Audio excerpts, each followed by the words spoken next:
Chapter 1. Joseph the Dreamer, a boy of many colors. In the ancient land of Canaan, where rolling hills stretched beneath endless skies and flocks of sheep dotted the landscape like scattered pearls, there lived a man named Jacob. His tents were pitched in the fertile valleys where his ancestors Abraham and Isaac had once dwelt. And his heart carried the weight of God's covenant that had been passed down through generations. Jacob had 12 sons, each born of different mothers, and among them all, one boy held a special place in his father's heart. Joseph was 17 years old when this story begins. A young man with eyes that seemed to hold depths beyond his years. He was the 11th son of Jacob, born to Rachel, the beloved wife who had waited so long for children. Rachel's beauty had captured Jacob's heart from the moment he first saw her at the well, and her death in childbirth when Benjamin was born had left Jacob's love for her concentrated upon her firstborn son. Joseph carried his mother's gentle spirit and his father's contemplative nature, moving through each day with a quiet grace that set him apart from his brothers. The boy spent his days tending the flocks alongside his brothers, learning the ancient rhythms of shepherd life that had sustained his family for generations. Yet even in these simple tasks, Joseph displayed a wisdom and integrity that his father could not help but notice. When his older brothers were careless with the animals or dishonest in their dealings, Joseph would quietly set things right, never boasting of his actions, but simply doing what he believed was just and good. Jacob's favoritism toward Joseph became evident in many ways, but none so visible as the coat he commissioned for his beloved son. This was no ordinary garment such as the other brothers wore. The coat was woven with threads of many colors, deep blues like the evening sky, rich purples like ripened grapes, golden yellows like wheat ready for harvest, and crimson reds like pomegranates bursting with juice. The fabric shimmered in the sunlight and seemed to capture every hue of the rainbow within its folds. When Joseph wore this magnificent coat, he looked like a young prince rather than a simple shepherd boy. The other brothers watched their younger sibling with growing resentment. Reuben, the firstborn, felt his birthright diminished by their father's obvious preference. Simeon and Levi, known for their fierce temperaments, spoke in hushed tones of their displeasure. Judah, wise and measured in most things, found himself struggling with bitter thoughts he had never known before. Dan, Naphtali, Gad, and Asher worked in silence, but their silence spoke volumes. Issachar and Zebulun exchanged meaningful glances when Joseph passed by in his colorful coat. Even young Benjamin, though still a child, could sense the tension that rippled through the family like wind through wheat fields. It was during this time of growing discord that Joseph began to experience dreams unlike any he had known before. These were not the fleeting images that visit ordinary sleep, but vivid, powerful visions that seemed to carry messages from heaven itself. The first dream came to him on a night when the stars shone particularly bright over Canaan, and when he woke the next morning, every detail remained crystal clear in his memory. In this dream, Joseph saw himself and his brothers working in the fields during harvest time. They were binding sheaves of grain under the warm sun, their hands moving in the practiced rhythm of those who had done such work since childhood. But as Joseph watched, something extraordinary happened. His own sheaf of grain slowly rose up and stood tall in the center of the field. Then, one by one, his brothers' sheaves gathered around his and bowed down before it, as if acknowledging some invisible authority. The young man woke with wonder filling his heart, but also with a strange sense of destiny that he could not fully understand. The dream felt more real than reality itself, and he knew with certainty that it was more than mere imagination. When morning came and the family gathered for their simple breakfast of bread and milk, Joseph could not contain his excitement about the vision he had received. His brothers listened with expressions that grew darker with each word Joseph spoke. When he finished describing how their sheaves had bowed to his, an uncomfortable silence settled over the gathering like a heavy blanket. Reuben was the first to speak, his voice tight with controlled anger. He asked if Joseph truly believed that he would one day rule over them, that they would bow down before their younger brother as if he were their master. The other brothers joined in with harsh words and mocking laughter, but beneath their scorn lay a deeper emotion that even they did not fully recognize. Some part of them sensed that Joseph's dream might hold truth, and this possibility filled them with dread. They were older, stronger, more experienced in the ways of the world, yet here was their younger brother speaking of visions in which they submitted to his authority. Jacob listened to his son's angry words with growing concern, but he also pondered Joseph's dream in his heart. As a young man, he too had experienced divine visions, dreams that had shaped the course of his entire life. He remembered the ladder reaching to heaven, the angels ascending and descending, and God's promise that had sustained him through years of exile and hardship. Perhaps the same God who had spoken to him and his fathers was now beginning to reveal his purposes through Joseph. Despite the family tension, Joseph's dreams did not cease. A second vision came to him just days after the first, and this one was even more magnificent and mysterious than what had come before. In this dream, Joseph found himself standing beneath the vast expanse of the night sky. But the heavens above seemed to come alive with purpose and meaning. He watched in amazement as the sun, the moon, and 11 stars moved across the celestial dome and then slowly descended toward the earth where he stood. As these heavenly bodies drew near, they arranged themselves in a perfect circle around Joseph. And then, to his wonder and bewilderment, each one bowed down before him in turn. The great sun, source of light and warmth for all creation, lowered itself in acknowledgement. The gentle moon, keeper of the night hours, inclined its silver face, and the 11 brilliant stars, each one blazing with its own unique light, bent their radiance toward him in a gesture of reverence that took his breath away. When Joseph shared this second dream with his family, the reaction was even more intense than before. His brother's anger now blazed openly, no longer hidden beneath forced politeness or feigned indifference.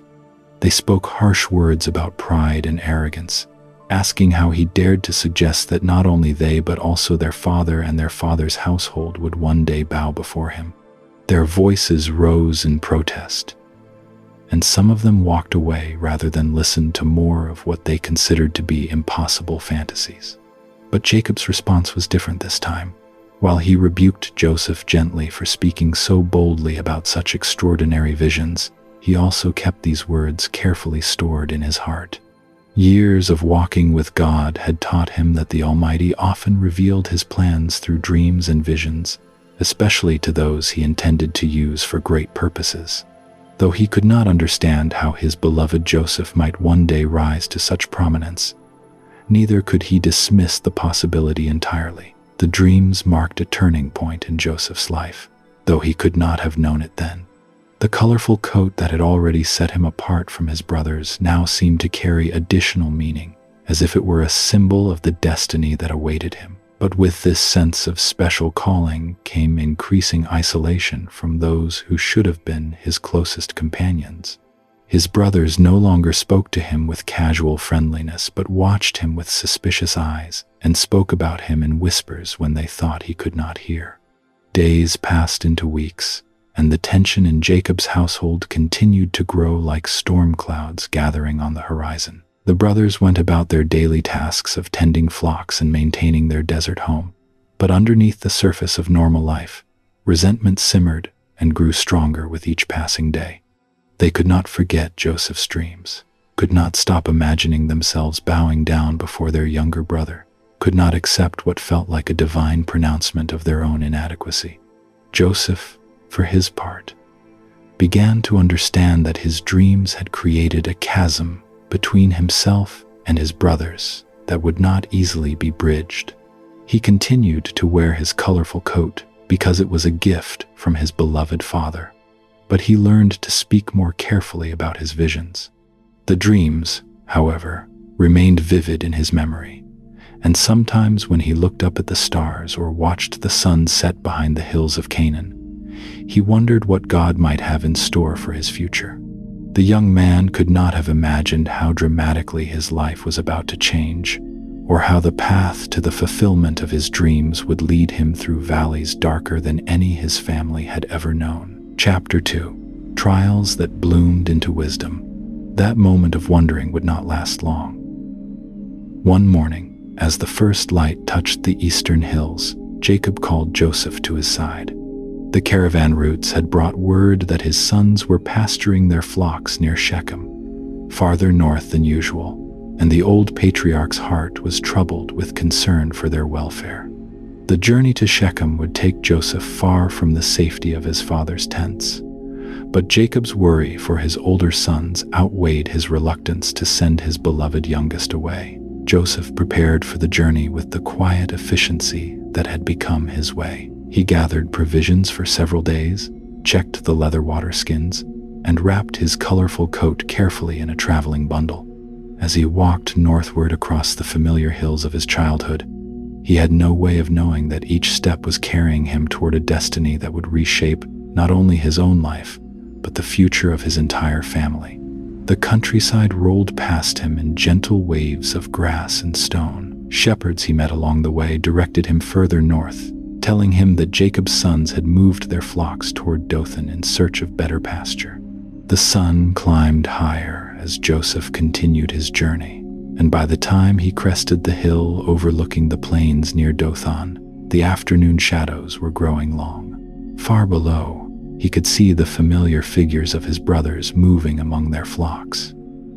Their forms were small in the distance, but Joseph recognized their movements and called out as he began his descent toward them. What he could not see from his vantage point was the way his brothers' faces changed when they spotted the distinctive figure approaching them across the plain. The sight of Joseph's colorful coat, even at a distance, rekindled all their old resentments with sudden, terrible force. Here was their father's favorite, walking toward them with the easy confidence of one who had never doubted his place in the world. Here was the dreamer who had seen himself elevated above them, who had shared visions that seemed to promise their own humiliation. As Joseph drew nearer, his brothers' whispered conversations grew darker. The isolation of this place, far from their father's protective presence, seemed to offer opportunities that had never existed back home. Words were spoken that afternoon that could not be taken back. Plans formed that would change everything. When Joseph finally reached them, calling out greetings and news from home, his brothers received him not with the warmth he expected, but with cold silence. Before he could understand what was happening, rough hands seized him. The beautiful coat that had been the symbol of his father's love was torn from his shoulders, and he found himself thrown down into an empty cistern, its stone walls rising around him like a prison. From the bottom of that dry well, Joseph could hear his brothers' voices above, discussing his fate as if he were not there to listen. The conversation that drifted down to him spoke of death, of wild animals, of stories they would tell their father to explain his disappearance. The young man who had once dreamed of stars and sheaves bowing before him now found himself trapped in darkness, wondering if he would ever see daylight again. But providence works in ways that human hearts cannot anticipate. As Joseph lay in the cistern, a different conversation began among his brothers. Judah, who had remained somewhat apart from the others' planning, now spoke with a voice that carried both pragmatism and an unexpected mercy. Rather than let their brother die in that lonely place, he suggested, why not profit from their situation by selling Joseph to the merchants whose caravan they could see approaching along the trade route? The Ishmaelite traders who found themselves presented with this unexpected opportunity were experienced in such transactions. They examined Joseph with the practiced eye of men who dealt regularly in human merchandise, and after some negotiation, silver changed hands. The young man who had worn a coat of many colors was lifted from his prison only to find himself bound and walking behind a caravan of camels, heading south toward Egypt, and a future he could never have imagined. His brothers watched the dust clouds of the departing caravan until they disappeared beyond the horizon. Then they took Joseph's torn coat, the beautiful garment that had been the visible sign of their father's favoritism, and stained it with the blood of a young goat. The story they would tell their father was carefully crafted, a tale of wild beasts and tragic loss that would explain the bloodied coat and their brother's disappearance. When they returned home with this terrible evidence, Jacob's grief was beyond consolation. The old man who had wrestled with angels and been renamed Israel now found himself wrestling with a sorrow that seemed to have no end. He refused comfort from his remaining sons and daughters, declaring that he would mourn for Joseph until his own death carried him down to the realm of the dead. Meanwhile, the caravan carrying Joseph continued its steady progress toward Egypt. The young Hebrew, bound and walking in the dust behind the laden camels, had time to contemplate how quickly his world had changed. The dreams that had once seemed so clear and promising now felt like cruel illusions. Yet something deep within him, some core of faith that had been shaped by his grandfather Abraham's stories and his father's teachings, refused to let despair claim complete victory. Egypt, when it finally appeared before him, was unlike anything Joseph had seen in the hill country of Canaan. The great river Nile flowed through landscapes of impossible green abundance, flanked by cities whose size and grandeur dwarfed the simple settlements of his homeland. Temples rose toward the sky in massive stone monuments to gods whose names he did not know, and the people who thronged the marketplaces spoke in languages that sounded like music to his unaccustomed ears. In one of these marketplaces, Joseph found himself standing on an auction block while potential buyers examined him with calculating eyes. His youth and obvious health made him an attractive prospect. But it was Potiphar, captain of Pharaoh's guard, who ultimately placed the winning bid. This Egyptian officer, a man of wealth and influence in Pharaoh's court, had need of capable household servants, and something about the young Hebrew caught his attention. Potiphar's house was a revelation to Joseph.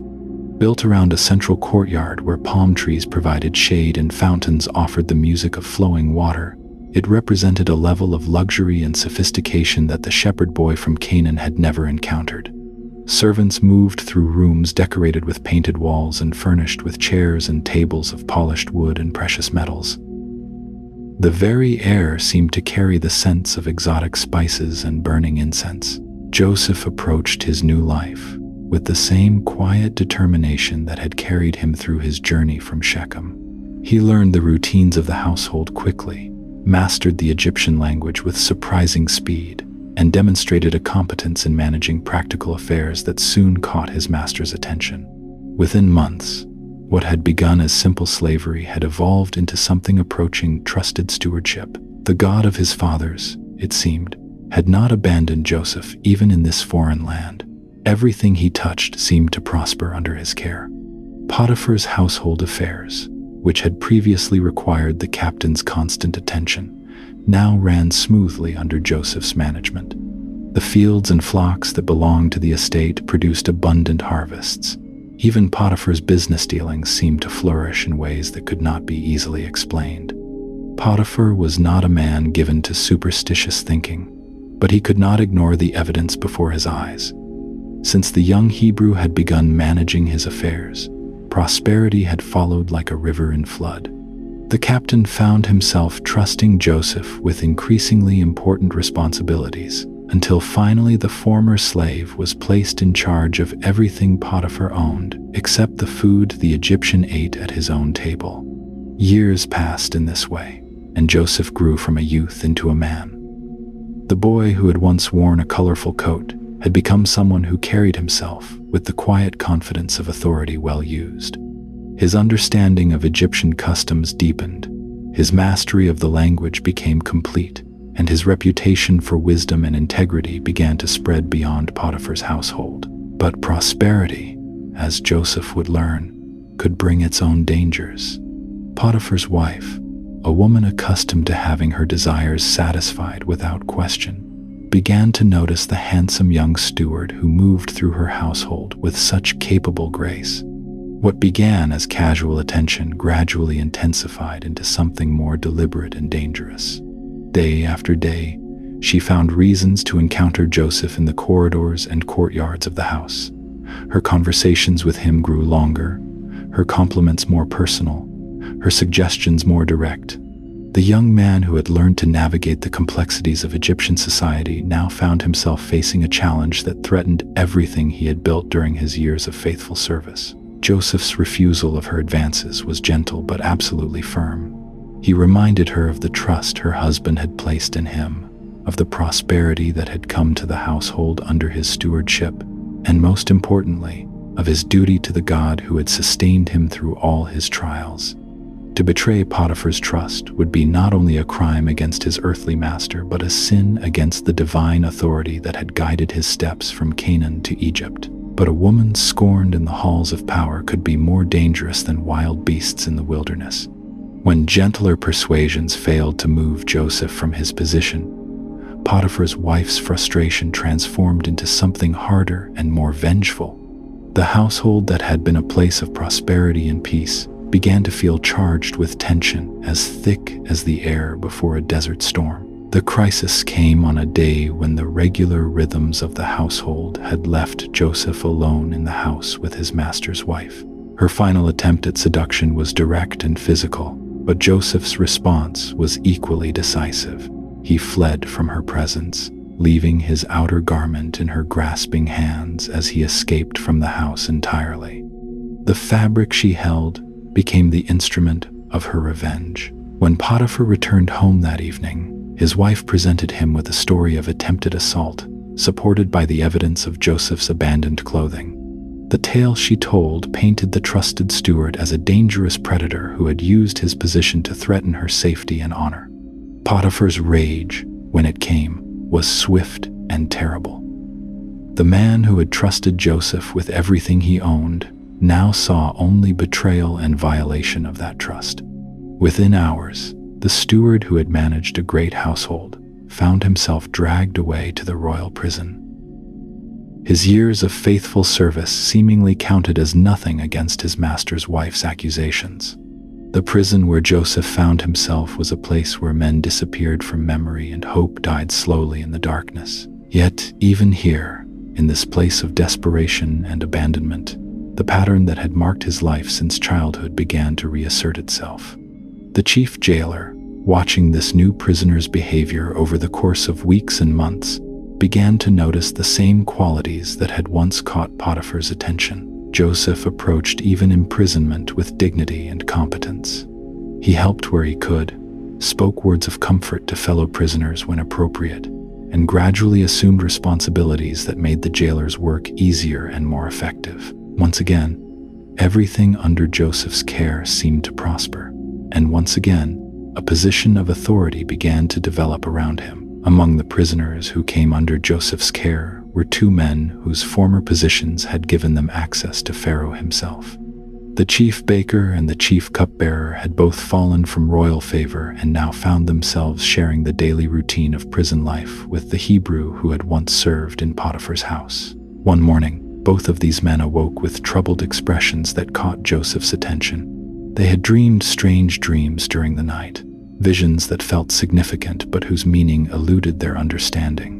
In a world where dreams were believed to carry messages from the gods, such visions could not be ignored, but neither man had access to the professional interpreters who normally served in Pharaoh's court.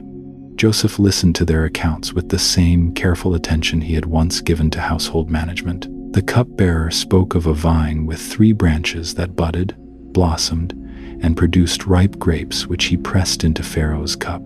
The baker described 3 baskets of bread on his head, with birds eating from the topmost basket. As Joseph listened, understanding seemed to flow into his mind like water into a dry cistern. The gift that had once allowed him to see sheaves and stars in prophetic vision now revealed the meaning hidden in these prison dreams. To the cupbearer, he brought news of restoration and returned to royal favor within 3 days. To the baker, he delivered the darker message of execution and public disgrace on that same timeline. Joseph's interpretation proved accurate in every detail. 3 days later, on Pharaoh's birthday, both prisoners were brought before the throne. The cupbearer was restored to his former position of trust and honor, while the baker was executed exactly as Joseph had foreseen. The young Hebrew's reputation as an interpreter of dreams was established beyond question among those who witnessed these events. Yet human gratitude proved as fragile as morning mist. The cupbearer, restored to his comfortable position in Pharaoh's service, forgot the prisoner who had given him hope in his darkest hour. Joseph remained in his cell, his gift acknowledged but his person forgotten, as days stretched into months and months accumulated into years. The silence of his imprisonment was broken only by the rhythms of prison life and the quiet conversations with fellow prisoners that reminded him of his humanity. In those long, quiet hours, Joseph had time to reflect on the path that had brought him from his father's tents to this place of confinement. The dreams of his youth seemed very distant now, yet something deep within him maintained a stubborn confidence that his story was not yet finished, that the God who had sustained him through slavery and false accusation had further chapters yet to write in his life. Chapter 3: Pharaoh's Dreams, Joseph's Rise to Power. 2 full years passed in the depths of the prison before fate stirred once more. During this time, Pharaoh himself began to experience dreams that troubled his spirit deeply. These were not ordinary dreams, but visions so vivid and disturbing that they robbed him of peaceful sleep and filled his waking hours with unease. The first dream came to him as he stood by the great river Nile, watching its waters flow as they had for countless generations. From the river emerged 7 cows, sleek and well-fed, their coats gleaming in the sunlight as they grazed contentedly in the lush meadow grass along the banks. The sight filled him with satisfaction, for these cattle represented the prosperity and abundance that Egypt enjoyed under his rule. But this peaceful scene was soon shattered by a sight that made his blood run cold. 7 other cows emerged from the same waters, but these were gaunt and hideous, their ribs visible through stretched skin, their eyes hollow with hunger. These wretched beasts devoured the fat, healthy cows completely, yet remained as thin and starved as before. The king awakened with a start, his heart racing and his mind unable to make sense of what he had witnessed. Sleep returned eventually, bringing with it a second dream equally disturbing. This time he saw 7 heads of grain growing on a single stalk, each one full and golden, heavy with the promise of abundant harvest. The wheat swayed gently in a warm breeze, representing the agricultural wealth that made Egypt the envy of surrounding nations. Yet even as he marveled at this vision of plenty, 7 other heads of grain appeared, thin and withered by the scorching east wind that sometimes swept across the land. These blighted ears swallowed up the healthy grain, leaving nothing but emptiness where abundance had been. When morning came, Pharaoh could not shake the memory of these dreams. They seemed to carry a weight of meaning that pressed upon his consciousness, demanding interpretation. He summoned all the wise men of Egypt, the court magicians and scholars who had studied the ancient arts of dream interpretation for decades. These learned men listened carefully to every detail, stroking their beards thoughtfully and consulting their scrolls of ancient wisdom. Yet for all their knowledge and experience, none could provide an explanation that satisfied the king's urgent need to understand. Each offered theories and possibilities, but their words rang hollow, failing to capture the profound sense of warning that seemed to emanate from the dreams themselves. Pharaoh's anxiety grew with each failed attempt at interpretation, and a heavy atmosphere of concern settled over the royal court. It was then that divine providence stirred the memory of the chief cupbearer.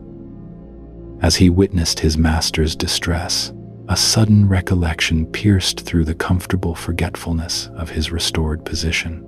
The image of a young Hebrew prisoner came flooding back to his mind, along with the astonishing accuracy of the dream interpretation he had received during his own time of imprisonment.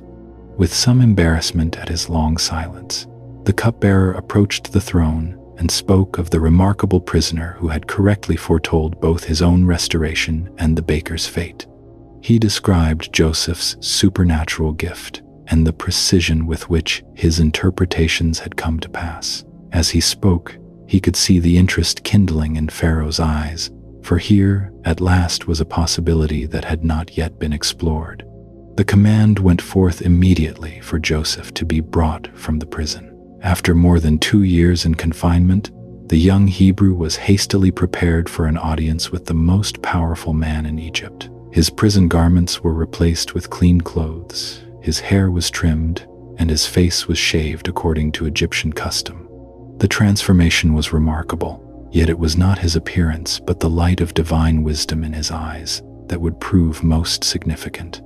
When Joseph stood before Pharaoh in the great throne room, surrounded by pillars carved with hieroglyphs and decorated with gold, he felt no intimidation despite the vast difference in their worldly stations.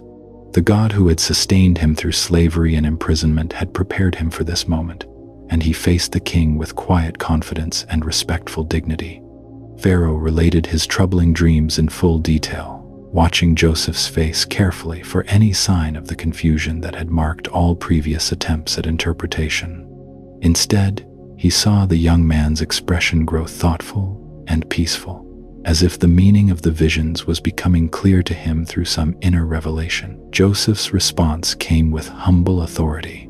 He began by making it clear that the interpretation he would offer came not from his own wisdom but from the God of his fathers, the same God who had given Pharaoh these dreams as a divine warning. The 7 fat cows and the 7 healthy ears of grain, he explained, represented 7 years of unprecedented prosperity that would come upon the land of Egypt.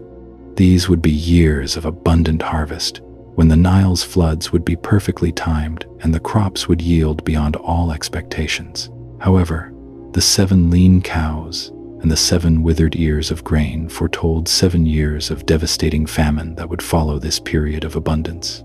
The famine would be so severe that it would consume all memory of the preceding prosperity, just as the gaunt cattle had devoured the fat ones in the dream. Moreover, the fact that Pharaoh had received this revelation twice indicated that the matter was firmly established by God and would surely come to pass. The interpretation struck Pharaoh with the force of absolute truth. Every detail resonated with the certainty he had felt upon awakening from his dreams. But Joseph did not stop with mere interpretation. He continued with practical wisdom that demonstrated his understanding of governance and divine purpose. He advised that Pharaoh should immediately appoint a wise administrator to oversee the collection and storage of grain during the 7 years of abundance, setting aside 1/5 of all harvests in preparation for the coming famine. This plan, Joseph explained, would not only preserve Egypt during the years of scarcity, but would position the kingdom to assist surrounding nations that would also suffer from the widespread drought. The stored grain could become Egypt's greatest source of wealth and influence, transforming a potential catastrophe into an opportunity for expanded power and prosperity.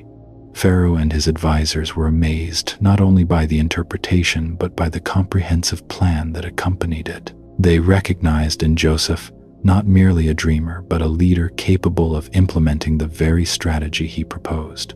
After consulting with his officials, Pharaoh made a decision that would transform both Joseph's life and Egypt's future. In a ceremony that must have seemed like a dream to the former prisoner, Joseph found himself elevated to the position of vizier, second only to Pharaoh himself in authority over all Egypt. A golden chain was placed around his neck, and the royal signet ring was placed upon his finger, granting him the power to act with the full authority of the throne. He was clothed in fine linen garments befitting his new station, and given an Egyptian name that honored his role as the revealer of divine secrets. The transformation was complete when Joseph was given a chariot to ride through the streets of the capital, with heralds proclaiming his authority before him. The same young man who had been sold as a slave, falsely accused, and forgotten in prison now held power over the greatest civilization of his time. At 30 years of age, Joseph began his administration of Egypt with the wisdom and experience that his trials had cultivated within him. The 7 years of abundance unfolded exactly as the dreams had foretold. The Nile's annual floods brought just the right amount of water at precisely the right time. The sun shone with perfect warmth, and gentle rains fell when needed. Across the fertile delta and along the river's banks, Grain grew in quantities that surpassed all previous records. The harvest celebrations each year grew more elaborate as the people marveled at their unprecedented prosperity.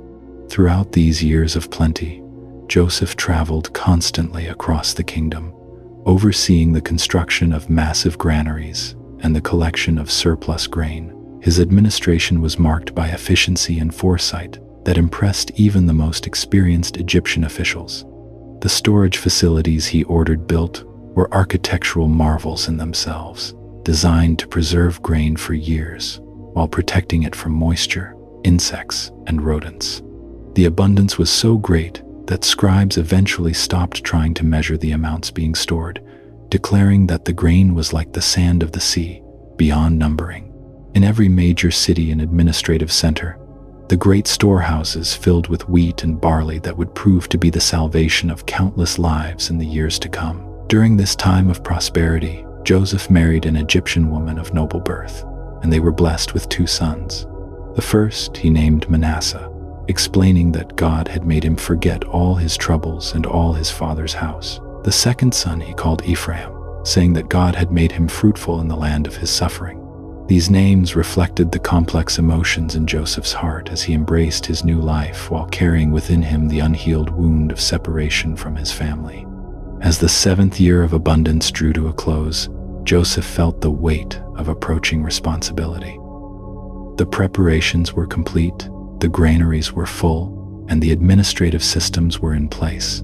Now would come the test of whether all their careful planning would prove sufficient for the trials ahead. The people of Egypt went about their daily lives, largely unaware that the greatest challenge in their nation's history was about to begin. The first signs of the famine appeared gradually, almost imperceptibly at first. The annual flood of the Nile was smaller than expected, leaving less fertile soil for planting. The rains that usually supplemented the river's bounty failed to arrive, and the sun burned with unusual intensity. What began as concern among farmers soon spread to anxiety in the markets as grain prices began to rise steadily. As the famine tightened its grip not only on Egypt but on all the surrounding lands, people from distant countries began to arrive at Egypt's borders, seeking to purchase grain. The wisdom of Joseph's planning became evident as Egypt found itself the only nation with adequate reserves to feed its people and surplus enough to sell to foreigners. The stored grain became more valuable than gold, and Egypt's wealth and influence expanded beyond all previous bounds. Among those who felt the grip of famine was Jacob's household in the land of Canaan. The old patriarch watched his flocks grow thin and his family's grain supplies dwindle with growing concern. When he heard reports that grain was available for purchase in Egypt, he made the difficult decision to send 10 of his sons on the dangerous journey southward, keeping only Benjamin, his youngest and most beloved son, safely at home. The brothers who had once sold Joseph into slavery now set out unknowingly toward a reunion that would test every emotion and assumption they carried in their hearts. Chapter 4: The Rise of Queen Esther, a story of courage and faith. In the great Persian Empire, during the reign of King Xerxes, there lived a young Jewish woman whose beauty and grace would soon capture the attention of the most powerful ruler in the known world. Her name was Hadassah, though she would become known by her Persian name, Esther. She dwelled in the capital city of Susa with her older cousin Mordecai, who had raised her as his own daughter after her parents had passed away during the years of exile. The Jewish people had been scattered across the Persian territories since the time of the Babylonian captivity. Yet many had made new lives for themselves in these foreign lands. Mordecai served as a minor official in the royal court, a position that required wisdom and discretion in navigating the complex politics of the empire. He had watched over Esther with tender care, teaching her the ways of their people while helping her adapt to life in a land far from their ancestral home. The story of how Esther came to the attention of King Xerxes began with the dramatic downfall of Queen Vashti. During a grand feast that lasted many days, the king had commanded his queen to appear before his guests to display her beauty. When Vashti refused to comply with this demand, the king's anger burned hot, and his advisors convinced him that such disobedience could not go unpunished. Queen Vashti was banished from the royal presence forever, her crown stripped away, leaving the throne empty and the king in need of a new queen. The king's advisors proposed a solution that would both satisfy their ruler's desires and demonstrate the might of his empire. They suggested gathering the most beautiful young women from across all the provinces of Persia, bringing them to the royal palace where they would undergo a full year of beauty treatments before being presented to the king. From among these women, the king would choose his new queen, and her family would be elevated to positions of honor throughout the empire. When the royal decree went forth across the land, officers were dispatched to every province to seek out young women of exceptional beauty. The palace preparations began immediately, with apartments prepared in the women's quarters under the supervision of Haggai, the king's trusted eunuch who served as keeper of the women. Each candidate would spend 6 months being treated with oil of myrrh and 6 months with sweet spices and perfumes, along with other beautifying preparations deemed necessary for presentation to the king. It was during this time that Esther was noticed by the royal officers and taken to the palace, despite Mordecai's concerns about revealing her Jewish heritage. Following his careful counsel, she kept her family background and nationality secret, presenting herself simply as a young woman from Susa. Mordecai had instructed her in this deception not out of shame, but out of wisdom, knowing that the political climate could shift suddenly and that discretion might someday save her life. From the moment Esther arrived at the palace, she found favor with Haggai, who was immediately impressed by her natural grace and gentle spirit. Unlike some of the other young women who demanded special treatment or complained about their accommodations, Esther accepted her situation with quiet dignity. She was respectful to the servants, kind to the other candidates, and grateful for the care she received. This attitude quickly earned her the best quarters in the women's house, along with 7 specially chosen maids and the finest foods available. As the months passed in preparation, Mordecai maintained his watchful care over Esther by walking daily near the courtyard of the women's quarters, seeking news of her welfare and progress. Though they could not speak directly, he managed to receive reports about her condition and well-being through trusted servants. His concern for her was not merely that of a guardian, but of a man who understood the dangerous currents that flowed beneath the surface of court life. During her time in the palace, Esther demonstrated remarkable wisdom in following Haggai's guidance about her preparations. While some of the other young women requested elaborate jewelry and costly garments for their presentation to the king, Esther asked for nothing beyond what Haggai himself suggested. This humility and trust in his expertise further endeared her to the eunuch, who had seen many ambitious young women come and go, but few with such genuine grace and intelligence. The other candidates often spoke among themselves about their strategies for winning the king's favor, discussing which perfumes might please him most or what words they might say to capture his attention. Esther listened to these conversations but remained focused on presenting her true character rather than adopting an artificial persona. Her beauty was evident to all who saw her, but it was the quiet strength of her spirit that truly set her apart from the others. When the time finally came for each young woman to be presented to King Xerxes, the palace buzzed with anticipation and nervous energy. Each candidate was given an entire day and evening with the king, after which she would be taken to a different section of the women's quarters, under the care of Shaashgaz, the keeper of the concubines. Unless the king specifically called for her by name, she would never see him again, spending the rest of her days in comfortable but isolated luxury. One by one, the young women went before the king, each hoping to become the new queen of the vast Persian Empire. Some emerged from their audience confident that they had pleased the ruler, while others returned with disappointment written clearly on their faces. The king, however, seemed unable to find among them the one who would truly capture his heart and prove worthy to sit beside him on the throne. Then came Esther's turn, in the 10th month of the 7th year of King Xerxes' reign. She approached the royal presence with the same quiet dignity she had shown throughout her time in the palace, wearing only the ornaments that Haggai had chosen for her, and carrying herself with natural grace. When the king looked upon her, something stirred in his heart that had not been moved by any of the previous candidates. Her beauty was indeed remarkable, but it was enhanced by a quality of character that shone from within, a combination of strength and gentleness that immediately set her apart. The king found himself drawn not only to Esther's physical beauty but to her intelligence and the respectful way she conducted herself in his presence.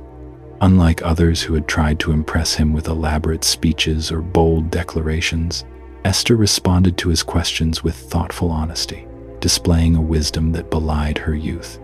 As their time together progressed, Xerxes realized that he had found not just a beautiful woman to grace his court, but a partner worthy of sharing the responsibilities and honors of royal life. The decision was swift and decisive. King Xerxes placed the royal crown upon Esther's head and declared her Queen of Persia, much to the joy of the court and the amazement of those who had witnessed the long selection process.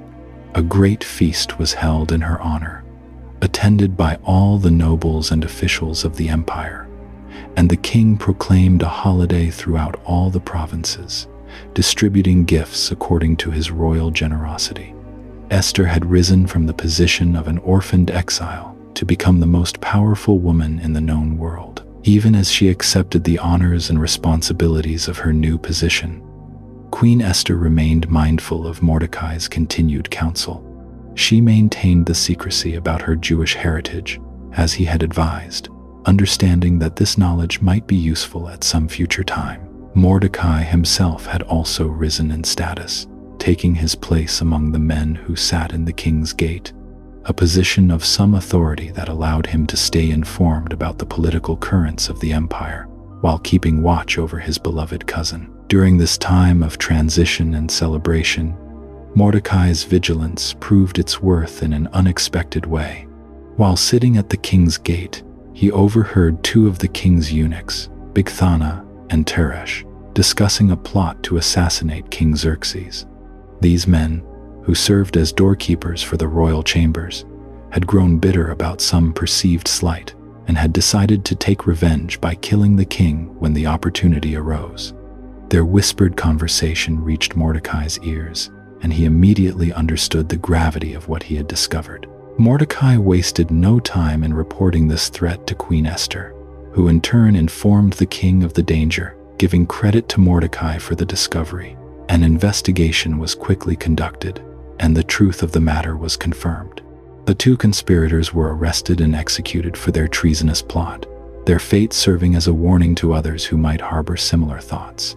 The entire incident was carefully recorded in the official chronicles of the king's reign, documenting both the crime and Mordecai's loyal service in exposing it. This early demonstration of Mordecai's loyalty to the throne would prove to be of crucial importance in the events that were yet to unfold. Though he received no immediate reward for his vigilance, his good deed was preserved in the royal records, waiting for the proper time when his faithfulness would be remembered and honored. For now, it was enough that the king's life had been preserved, and that both Esther and Mordecai had established themselves as trustworthy figures in the complex world of Persian court politics. As the months passed, Queen Esther grew into her role with grace and wisdom, earning the respect of the court officials and the affection of the people. Yet beneath the surface of these peaceful days, forces were stirring that would soon test her courage and her faith in ways she could never have imagined. The stage was being set for a confrontation between good and evil that would determine not only her own fate, but the survival of her people scattered throughout the vast Persian Empire. Chapter 5. Haman's Plot, the Moment of Choice. In the royal court of King Ahasuerus, a man of great ambition and pride held a position of extraordinary power. Haman the Agagite had risen to become the king's most trusted advisor, elevated above all other nobles in the vast Persian Empire. His influence extended into every corner of the palace, and his word carried the weight of royal authority itself. The king had commanded that all royal officials bow down before Haman as a sign of respect for his exalted position, and throughout the empire, People trembled at the mention of his name. Yet there was one man who refused to bow. Day after day, as Haman passed through the king's gate where the royal servants gathered, Mordecai the Jew remained standing upright, while others prostrated themselves before the powerful advisor. Mordecai kept his dignity intact, honoring his faith in his God above the commands of earthly rulers. This act of defiance did not go unnoticed by Haman or by the other servants who witnessed it repeatedly. The other royal officials were troubled by Mordecai's behavior and repeatedly questioned him about his refusal to show proper respect to Haman. They warned him of the consequences that might follow such open defiance of the king's command. Mordecai's response was always the same. He explained that he was a Jew and that his faith prevented him from bowing down to any man. His quiet but firm resistance continued day after day, creating tension that grew more pronounced with each passing encounter. When Haman finally learned of Mordecai's persistent refusal to honor him, his anger knew no bounds. The slight felt personal and intolerable to a man accustomed to absolute deference from everyone around him. Yet as Haman's rage simmered, he began to see an opportunity for something far greater than mere personal revenge. Learning that Mordecai was a Jew, Haman conceived a plan that would satisfy his wounded pride while also advancing his own political power in ways he had never before imagined. Rather than simply punishing Mordecai alone, Haman decided that the entire Jewish population scattered throughout the Persian Empire should pay the price for one man's defiance. In his twisted thinking, this would serve as the ultimate demonstration of his authority and influence over the king. He began to carefully craft a scheme that would present the destruction of the Jews as a matter of imperial security and royal interest rather than personal vengeance. Haman understood the art of court politics and knew exactly how to approach the king with his proposal. He waited for the right moment when King Ahasuerus would be most receptive to his counsel, then presented his case with the skill of a practiced manipulator. Standing before the throne, Haman spoke with the confidence of a trusted advisor who had the king's best interests at heart. He told the king that there was a certain people scattered throughout the provinces of the empire whose customs and laws were different from those of all other peoples. These people, Haman claimed, did not keep the king's laws and therefore posed a threat to the stability and unity of the realm. He argued that it was not in the king's interest to tolerate such a group that refused to fully integrate into Persian society and follow Persian customs without question. To make his proposal even more attractive, Haman offered to pay 10,000 talents of silver into the king's treasury if the decree for the destruction of these people were issued. This was an enormous sum of money, equivalent to millions of dollars in today's currency, and it demonstrated both Haman's personal wealth and his serious commitment to this course of action. The promise of such riches made the proposal seem like sound fiscal policy rather than an act of genocide motivated by personal hatred. King Ahasuerus, who had grown to rely heavily on Haman's judgment and was perhaps more interested in the administrative aspects of ruling than in the lives of his subjects, accepted the proposal without much investigation or consideration. He removed his signet ring from his hand and gave it to Haman, granting him the authority to write whatever decree he deemed necessary in the king's name.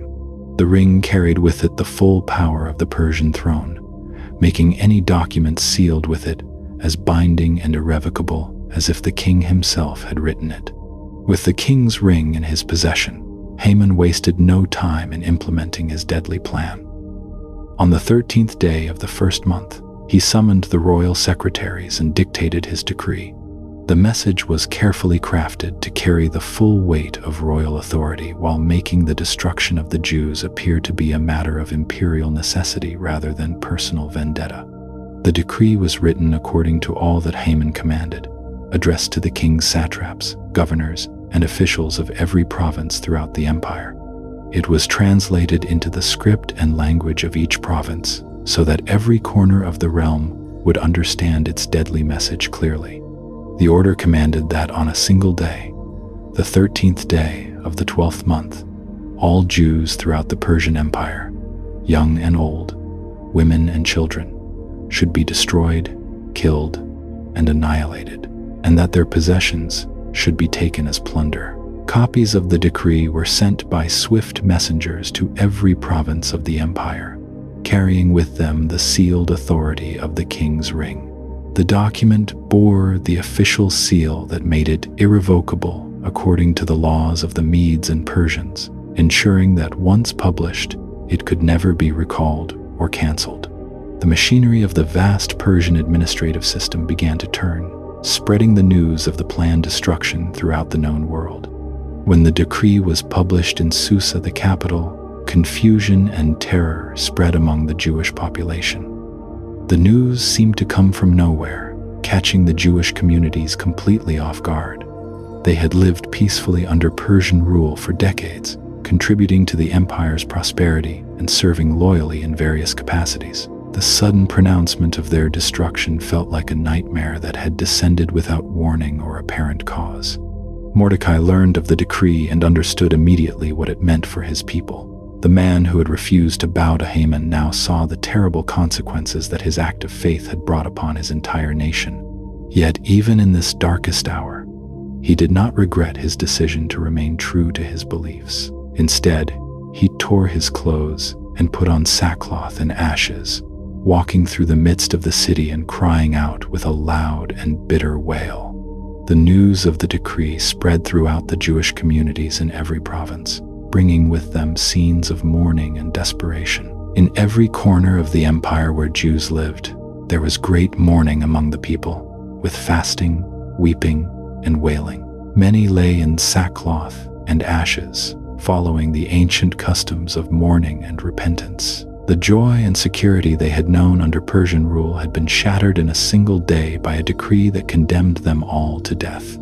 Meanwhile, in the royal palace, Queen Esther remained unaware of the terrible fate that awaited her people. The queen's quarters were somewhat isolated from the daily affairs of government, and the servants around her may have been reluctant to bring such disturbing news to her attention immediately. When her maids and eunuchs finally told her of Mordecai's public display of mourning, she was deeply troubled but did not yet understand the cause of his distress.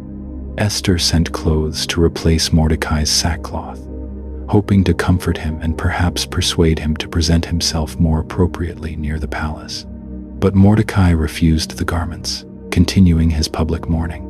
This rejection of her gesture convinced Esther that something far more serious than personal grief was troubling her cousin and guardian.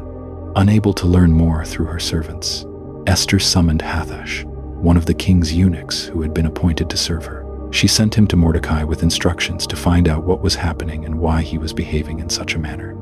This decision would prove to be the turning point that would determine not only her own fate, but the survival of her people throughout the empire. Hathash went out to Mordecai in the open square of the city in front of the king's gate, where the mourning man waited with his message of warning and desperate hope. The faithful eunuch listened carefully as Mordecai explained everything that had happened to him and the exact amount of money that Haman had promised to pay into the king's treasury for the destruction of the Jews. This detail about the payment revealed the calculated nature of the plot and its connection to personal vengeance rather than legitimate state policy. Mordecai also gave Hathash a copy of the written decree that had been published in Susa, asking him to show it to Esther so she could see with her own eyes the terrible fate that awaited her people. Along with the decree, he sent a message that would challenge everything Esther had come to believe about her position and her responsibilities. He urged her to go before the king and plead with him for mercy on behalf of her people. When Hathash returned to Queen Esther and reported all of Mordecai's words, the full weight of the crisis settled upon her shoulders. For the first time since becoming queen, she truly understood that her hidden identity as a Jew was not merely a personal secret but a matter of life and death for herself and countless others. The comfortable distance she had maintained from her people's struggles suddenly collapsed, forcing her to confront the reality that she could not remain safely neutral in this fight for survival. But the path Mordecai suggested was fraught with mortal danger. Esther knew well the law that governed access to the king, a law designed to protect the monarch from assassination attempts and unwanted intrusions. Anyone who approached the king in his inner court without being summoned faced immediate death, unless the king chose to extend his golden scepter as a sign of mercy. This law applied to everyone, including the queen herself, and King Ahasuerus had not summoned her for 30 days. Through Hathach, Esther sent word back to Mordecai explaining her dilemma and the risk involved in approaching the king uninvited.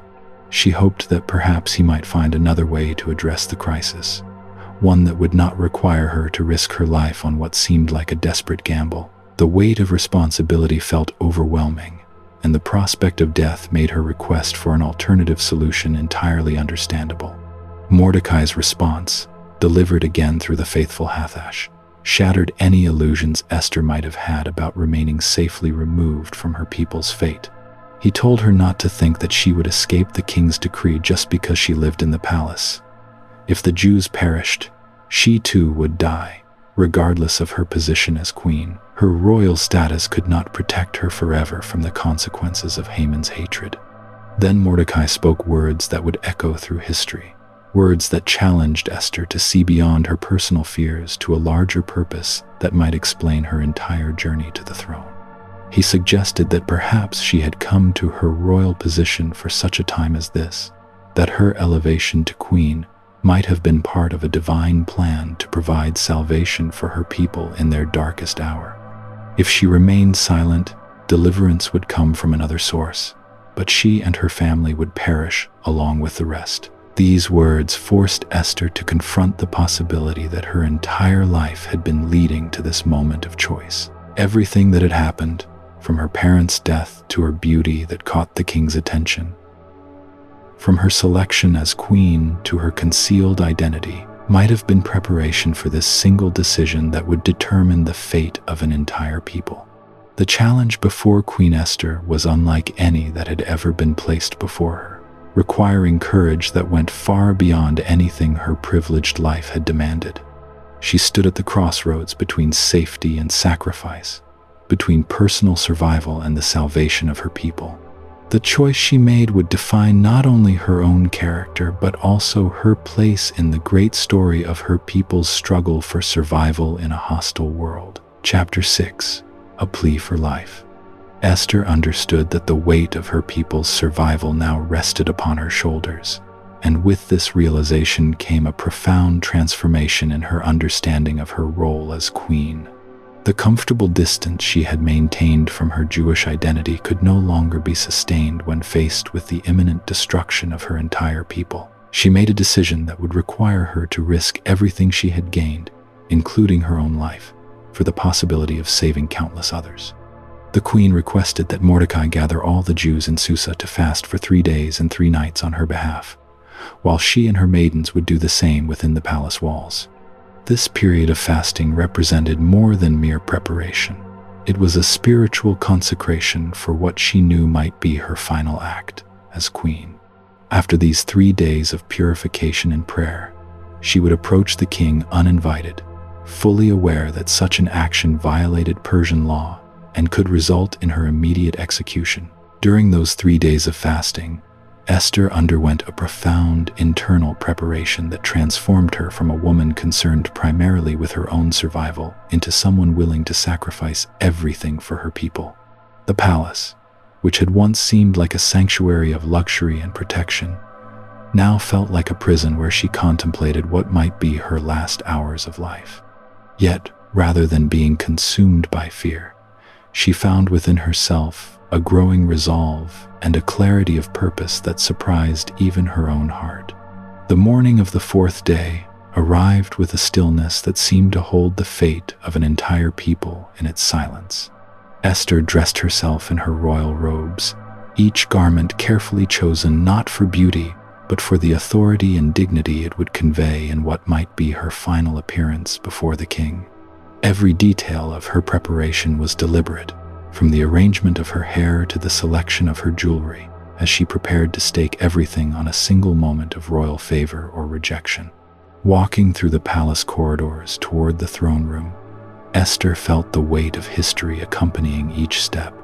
She was no longer simply a young woman who had captured a king's attention through beauty. She was a queen who carried the hopes and fears of her people toward an uncertain destiny.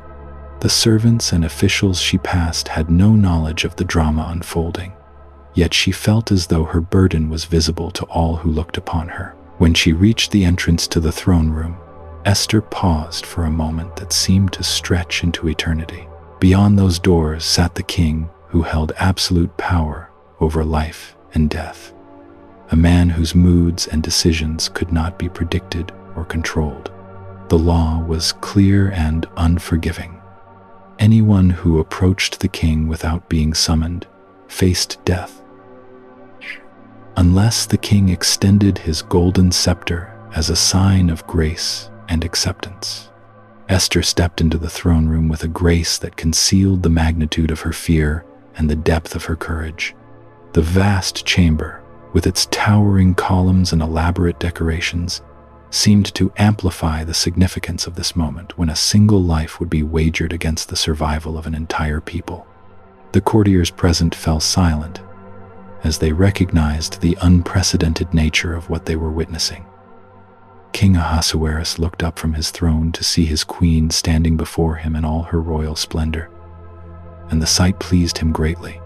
The tension that had filled the throne room was broken as the king extended his golden scepter toward Esther, a gesture that not only spared her life but also indicated his willingness to hear whatever request had driven her to take such an extraordinary risk.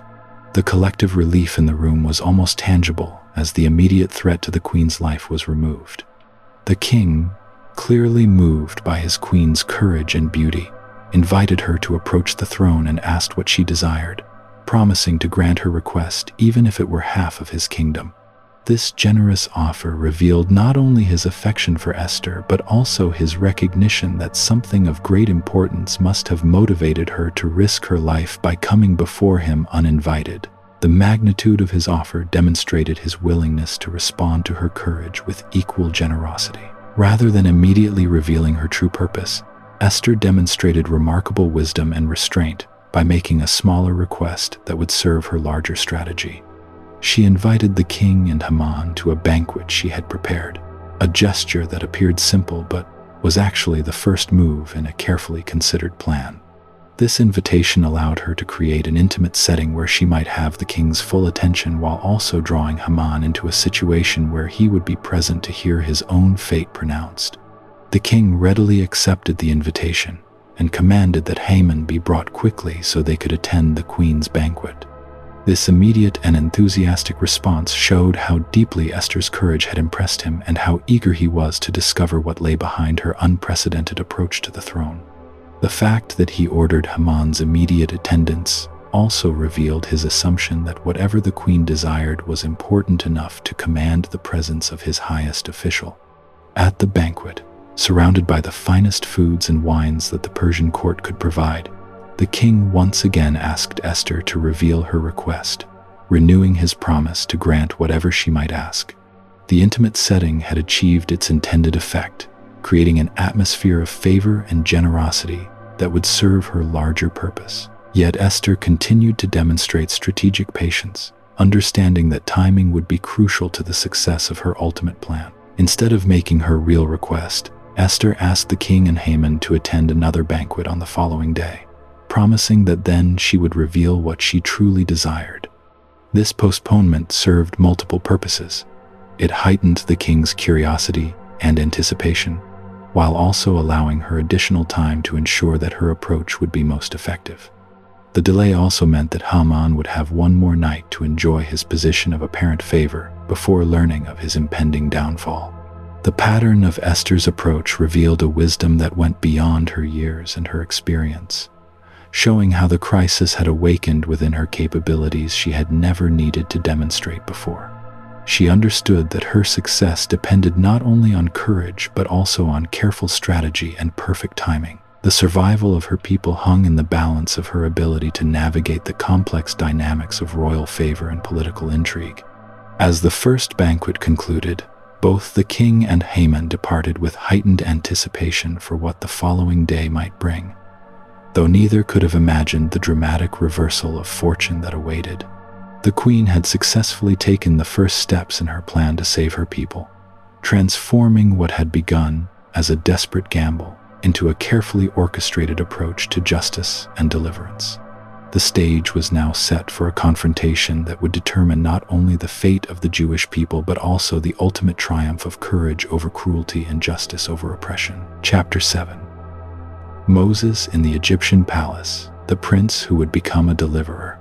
While Esther's courage was shaping the destiny of her people in the Persian Empire, centuries earlier another child of Hebrew blood had faced his own moment of divine purpose in the land of Egypt. The story moves back through time to when the descendants of Joseph had grown into a mighty nation within Egypt's borders, yet found themselves no longer welcomed as honored guests but feared as potential enemies.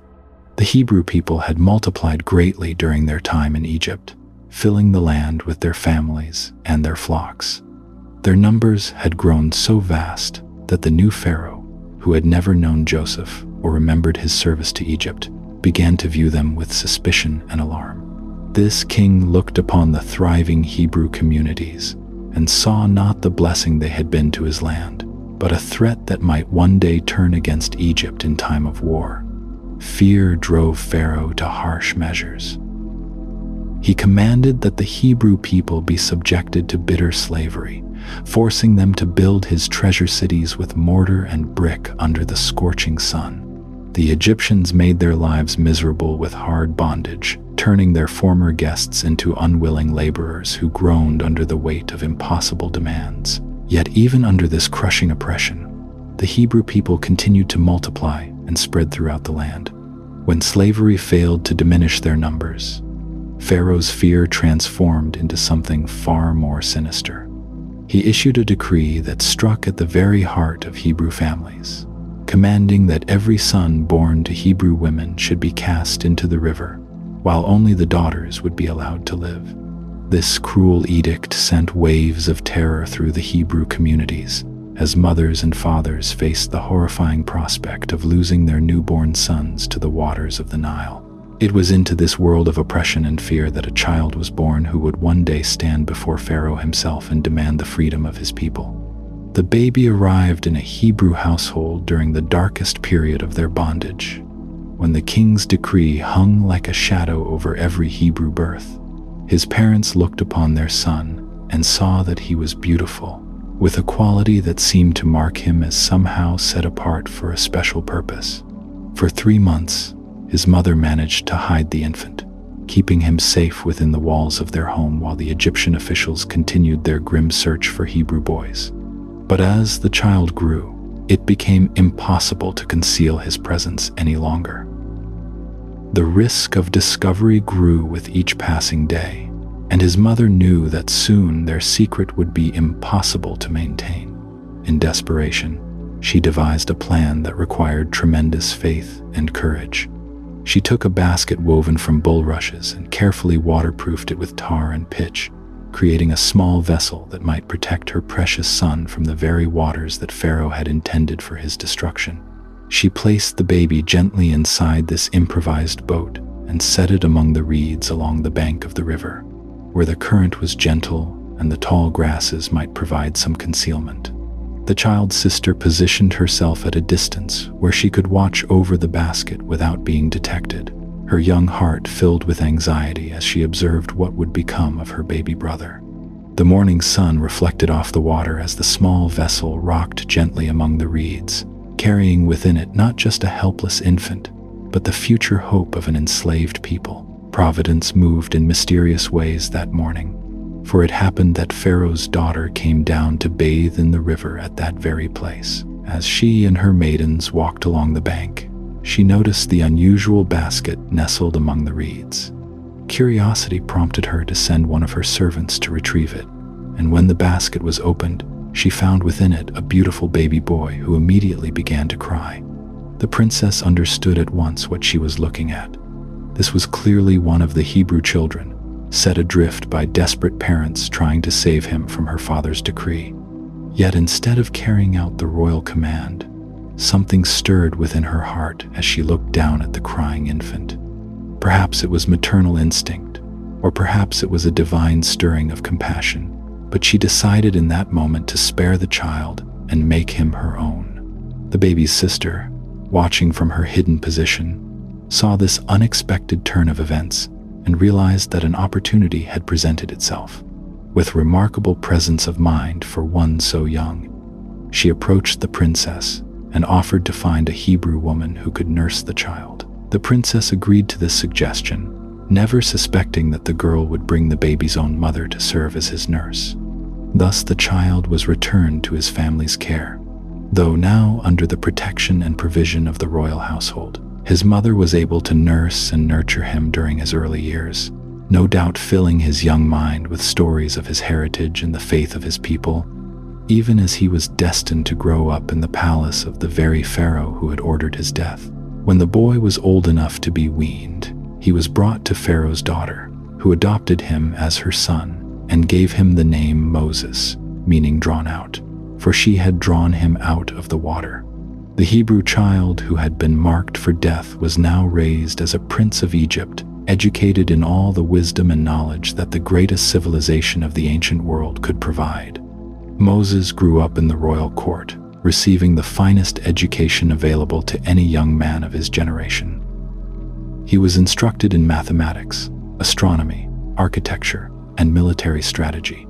The arts and sciences of Egypt were laid open before him, and he excelled in his studies with a brilliance that marked him as exceptional even among the Egyptian nobility. His adoptive grandfather was the most powerful ruler on earth, and Moses had access to resources and opportunities that would have been unimaginable for a Hebrew slave child. Yet, despite his privileged position, Moses never forgot his true identity. Whether through early memories, conversations with his birth mother during his nursing years, or simply an inner awareness that he was different from those around him, he knew that he was a Hebrew by blood and heritage. This knowledge created a tension within him as he matured, watching his people suffer under Egyptian oppression while he himself lived in comfort and luxury. The years passed, and Moses grew into a powerful and respected figure in Egyptian society. He was trained in leadership and warfare, becoming skilled in all the arts that would prepare him for high position in the kingdom. Yet the more he learned of statecraft and military might, the more aware he became of how these very tools were being used to crush his own people under the weight of their bondage. When Moses reached the age of 40, the tension between his position and his conscience reached a critical point. One day, as he was walking among his people to observe their labors, he witnessed an Egyptian taskmaster brutally beating a Hebrew worker. Something within Moses snapped as he watched this scene of cruelty and injustice. He looked around to ensure that no one was watching, then struck down the Egyptian and buried his body in the sand. This single act of violence changed everything for Moses. He had crossed a line from which there could be no return, moving from observer to participant in the conflict between oppressor and oppressed. The following day, when he tried to intervene in a dispute between two Hebrew men, one of them challenged his authority with words that chilled him to the bone, asking whether he intended to kill him as he had killed the Egyptian.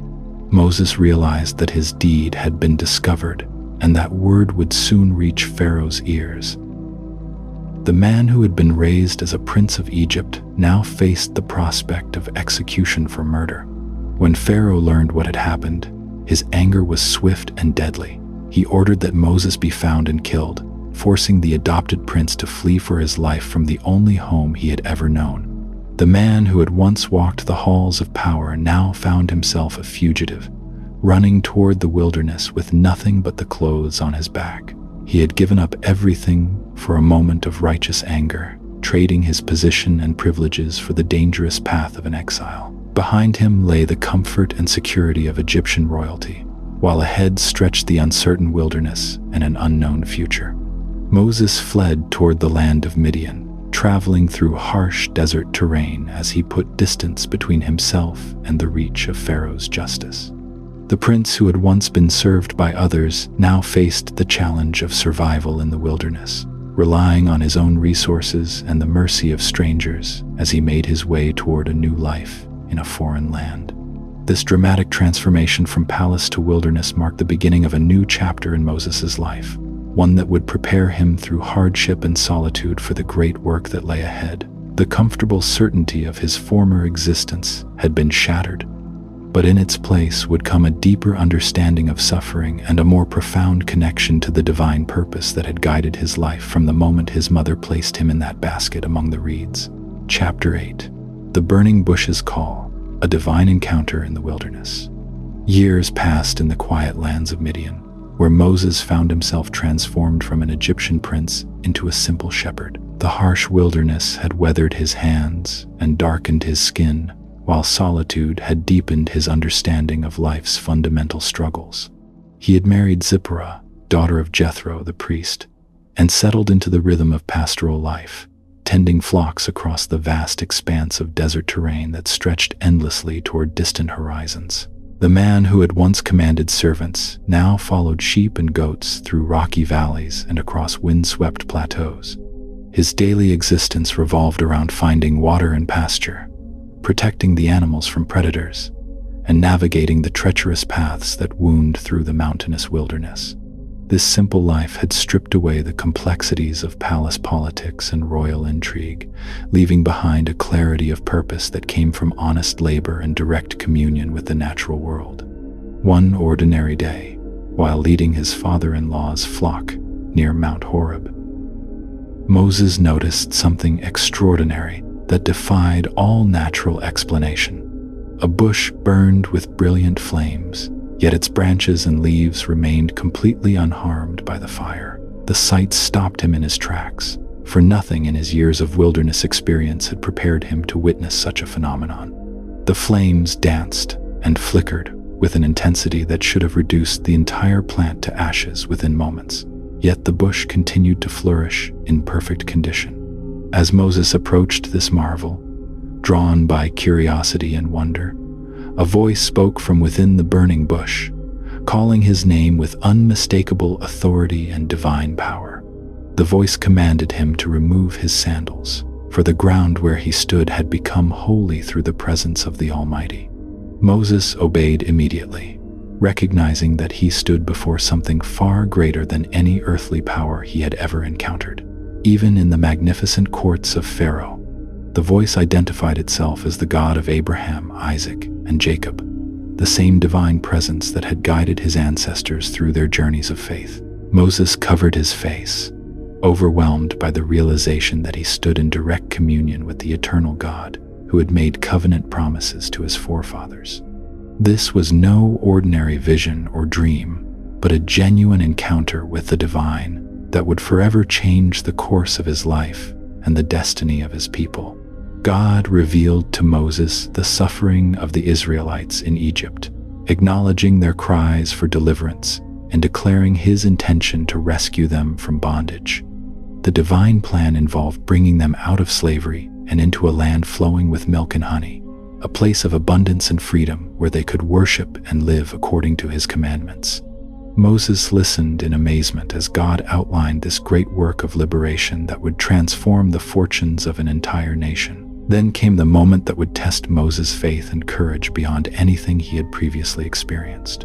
God commanded him to return to Egypt and stand before Pharaoh, demanding the release of the Israelite people from their slavery. The man who had fled Egypt as a fugitive was now called to return as God's appointed deliverer, carrying a message that would directly challenge the most powerful ruler in the ancient world. Moses protested his inadequacy for such a monumental task, questioning his ability to speak persuasively or command the respect of either Pharaoh or his own people. God responded by demonstrating his power through miraculous signs, transforming Moses' staff into a serpent and then back into wood, causing his hand to become leprous and then healing it instantly. These signs would serve as proof of divine authority when Moses stood before both the Israelites and the Egyptian court. Despite his fears and protestations, Moses accepted the divine commission and began the long journey back to Egypt, accompanied by his wife and children. The shepherd who had found peace in Midian's wilderness now prepared to confront the mightiest empire of his age, armed with nothing but faith in God's promises and the miraculous signs that would validate his mission. The quiet years of preparation in the desert had ended, and the great work of deliverance was about to begin. Upon his arrival in Egypt, Moses reunited with his brother Aaron, whom God had chosen to serve as his spokesman and companion in this dangerous undertaking. Together, they appeared before the elders of Israel, demonstrating the miraculous signs and proclaiming God's promise of deliverance. The people, desperate after years of increasing oppression, believed their message and bowed down in worship, recognizing that their long-awaited redemption had finally arrived. When Moses and Aaron requested an audience with Pharaoh, they entered the palace where Moses had once lived as a prince, but now stood as an enemy of the state, demanding the impossible. They declared God's command to let his people go into the wilderness for worship, but Pharaoh responded with contempt and defiance, increasing the burden on the Israelite slaves and making their lives even more difficult than before. The stage was now set for a cosmic battle between the God of Israel and the supposed divine authority of Pharaoh, a confrontation that would demonstrate once and for all which power truly ruled over the affairs of nations and the destiny of peoples. Chapter 9. The Great Deliverance, Crossing the Red Sea. What followed was a display of divine power that would echo through the ages, as 10 devastating plagues descended upon Egypt with increasing severity. Each plague struck at the heart of Egyptian religion and daily life, demonstrating that their gods were powerless before the God of Israel. The Nile turned to blood, frogs invaded every household, gnats swarmed across the land, and flies darkened the skies. Livestock died in the fields, painful boils afflicted man and beast, hail destroyed the crops, and locusts devoured what remained. Darkness covered the land for 3 days, so thick it could be felt, yet the homes of the Israelites remained untouched by these calamities. The final plague brought death to every firstborn son in Egypt, from Pharaoh's palace to the humblest servants' quarters, while the Israelites sheltered safely behind doors marked with lamb's blood. In his grief and terror, Pharaoh finally released the Hebrew people, and they departed Egypt in haste after 430 years of bondage. But Pharaoh's heart hardened once more, and he pursued them with his army to the shores of the Red Sea. There, trapped between the approaching chariots and the vast waters, the people cried out in fear. Moses stretched out his hand over the sea, and God divided the waters, creating a path of dry ground between towering walls of water. The Israelites walked through safely, but when the Egyptian army followed, the waters crashed down upon them. Standing on the far shore, free at last, the people witnessed the beginning of their journey through the wilderness, where greater lessons and deeper faith awaited them in the years ahead. Chapter 10. The Commandments and the Promised Land. Moses' final journey. 3 months after crossing the Red Sea, the Israelites reached Mount Sinai, where Moses climbed up to meet with God among thunder and lightning. There, on tablets of stone, God inscribed 10 commandments that would guide his people forever. Moses descended with the law, but found the people worshiping a golden calf in his absence. In righteous anger, he shattered the tablets, yet God's mercy prevailed, and new tablets were given. For 40 years, the Israelites wandered through the wilderness, learning to trust in God's provision of manna each morning and water from rocks. Despite witnessing countless miracles, they often grumbled and rebelled, yet God remained faithful to his covenant. When spies returned from the Promised Land with reports of giants and fortified cities, fear overcame faith, and their journey was extended.